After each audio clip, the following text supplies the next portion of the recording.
NBA Courtside, and it's presented by Pandora.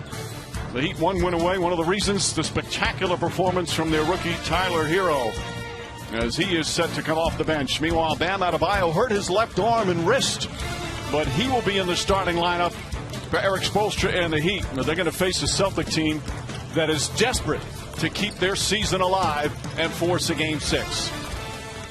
And good evening, everyone, with Mark Jackson and Jeff Van Gundy, Mike Breen on hand, Rachel Nichols with us as well. The Miami Heat are the 5th seed in the Eastern Conference, and here in the playoffs, they're 11-2, and as mentioned, just one win away from an NBA Finals berth. Mark, how do they get here? Well, the versatility on the offensive end and the variety of ways in which their offensive guys impact the game. You take a look. Bam Adebayo, his ability to set screens and dive to the cup, creating all sorts of havoc for the Celtics defensively. Jimmy Butler, timely hoops, timely possessions, not afraid of the bright lights, the biggest spots. Tyler Herro, the young fella, putting on a clinic, not afraid of the moment, and having his way against this Celtic defense. Spectacular job in the last ball game. And then Goran Dragic, his ability to make shots down the stretch.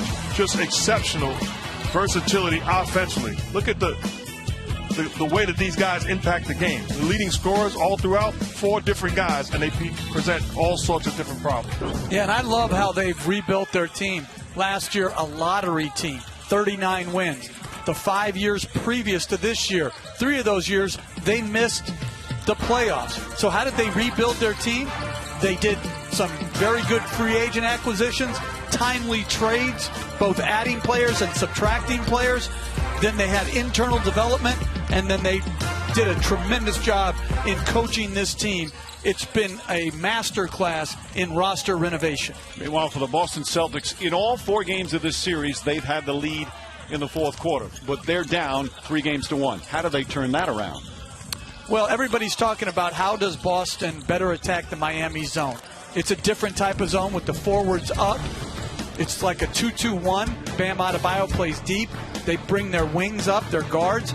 So what do you have to do? Well, you have to screen it. Here they flare screen, and they get Kemba Walker a rhythm 3. You can also pick and roll the zone and get him downhill. What else do you have to do? Look in the middle of the floor after movement.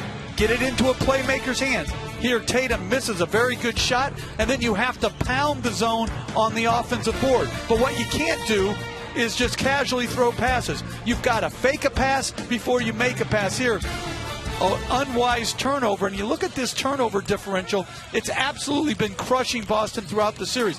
Not only are they making turnovers, but they've got to create more habit.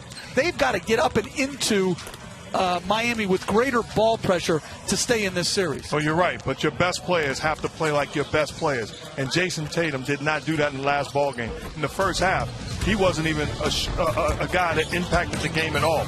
Miami defense had him frustrated, and they had him a little tentative, taking bad shots time and time again. Scoreless in that first half. This is the Jason Tatum that the Celtics have to see. The Jason Tatum that showed up in the second half of the last ball game. Patience, the ability to get to his spots and make plays. A different player that gives this team hope. He has to be aggressive and look to impact this game. That being said, to me, the guy that they have to look at is Kemba Walker. His numbers look good, but those are numbers that the Miami Heat will live with. That he's scoring on their terms as opposed to him making plays and being aggressive. He's got to do that from the jump.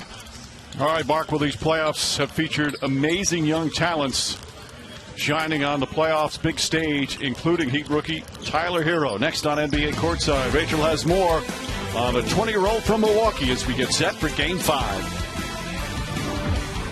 NBA